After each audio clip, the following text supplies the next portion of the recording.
मानो मत। अगर जानना है तो जानने का पहला कदम है मानने से मुक्त हो जाना।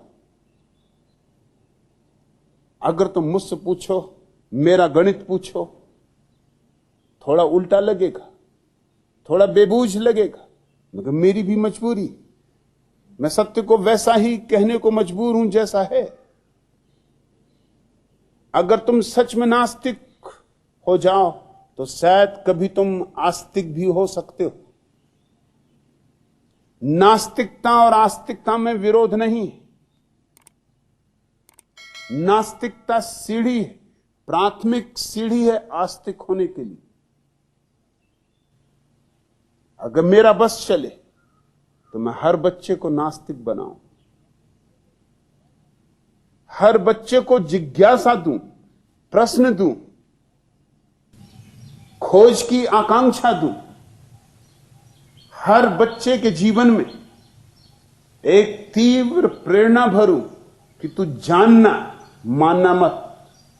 और जब तक तू न जान ले ठहरना मत। बुद्ध ने जाना होगा तो बुद्ध पहुंचेंगे, और नानक ने जाना होगा तो नानक पहुंचेंगे, और कबीर ने जाना होगा तो कबीर पहुंचेंगे। उनके पहुंचने से तेरा पहुंचना नहीं हो सकता। तू जानेगा तो ही तू पहुंचेगा। और पहले चाहिए कि तुम्हारे चित्त की स्लेट खाली हो जाए। पोंछ डालो जो भी दूसरों ने लिख दिया है, धो लो स्लेट, साफ कर लो, कोरी कर लो तुम्हारी किताब। और मजा यह कि कोरी किताब तुमने क्या की कि जैसे राम को आमंत्रण मिल जाता है। कोरी किताबों पर उतरता है वह फूल, कोरी किताबों पर आती है वह किरण, कोरी किताबों पर होता है वह विस्फोट। कोरी किताब यानी निर्दोष चित्त, मान्यताओं से, विश्वासों से मुक्त। राम नाम जानियो नहीं, फिर तुम जान सकोगे, फिर ही जान सकोगे। भई पूजा में हान, रहीम कहते पूजा खो गई, क्योंकि राम का नाम ही लोग भूल गए। राम से पहचान ही ना रही। राम के और लोगों के बीच में पंडित और पुजारी और पुरोहित और इमाम और पादरी और पोप न मालूम कितने लोग खड़े हो गए।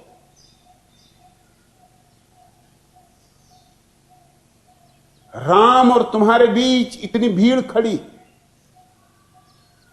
कि तुम्हें लोगों की सिर्फ पीठें दिखाई पड़ रही, राम का चेहरा तुम्हें कहां से दिखाई पड़े। हटा दो इस भीड़ को। पूजा में हानि हो गई। पूजा यूं चल रही है मगर थोथी। तुम भी जानते हो भली भांति। मंदिर में जाके झुक भी जाते हो मगर तुम्हारा अहंकार नहीं झुकता, बल्कि अक्सर यह होता अगर मंदिर में भीड़ भाड़ हो तो तुम और रंग रौनक से झुकते हो, शोरगुल मचाते हो। मैं छोटा था तो मेरे गांव के जिस मंदिर में मुझे ले जाया जाता, जैन मंदिर था। वर्ष भर तो कोई खास जाता न था, लेकिन पर्युषण के दिन जब आते तो उन 10 दिनों में बड़ी भीड़ होती थी। वो 10 दिन लूट के समझो। और लोगों ने भी क्या हिसाब बनाए हुए। वे 10 दिन आते हैं बरसात के दिनों, जब न खेती हो सकती, न दुकानदारी हो सकती, न कोई और धंधा हो सकता। सब दुकानें खाली होती हैं, किसान घरों में बैठे होते हैं। वर्षा मूसलाधार पड़ती है। कैसे कुशल लोग हैं। 10 दिन खोजे भी हैं तो यूं कि कुछ खर्चा ना हो, हिसाब से खोजे। खाली ही बैठे हैं और मुफ्त अगर राम भी मिलता हो तो क्यों छोड़ना। उन 10 दिनों में मैंने एक मजा देखा कि जब भीड़ भाड़ ज्यादा होती तो लोग आरतियां लेकर ऐसे नाचते, वे ही लोग जिनको मैंने कभी अकेले में नाचते नहीं देखा। 2-4 आदमी होते तो बेमन से नाचते, और भीड़ अगर खास होती तो फिर तो यूं होता है कि रुकते ही नहीं, बामुश्किल रोकना पड़ता, आपे के बाहर होकर नाचते। ऐसे एक नाचने वाले थे, एक दिन मैं उनके पीछे होती, वो मुझसे पूछने लगे मेरे पीछे क्यों चले आ रहे।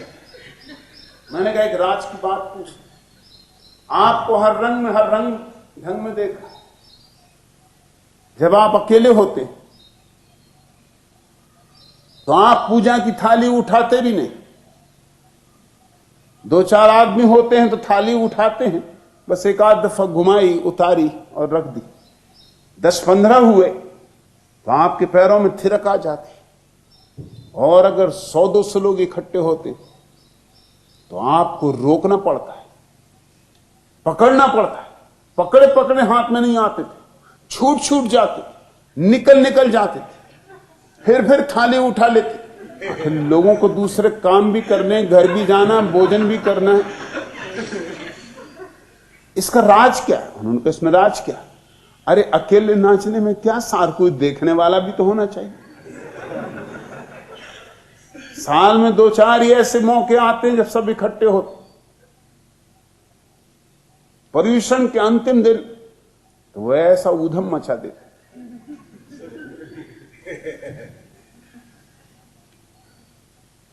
जैसे शराब पी रखी हो।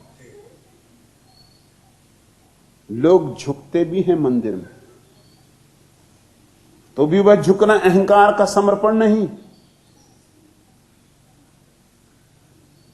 झुकते भी हैं तो भी वह अहंकार का ही पूजन।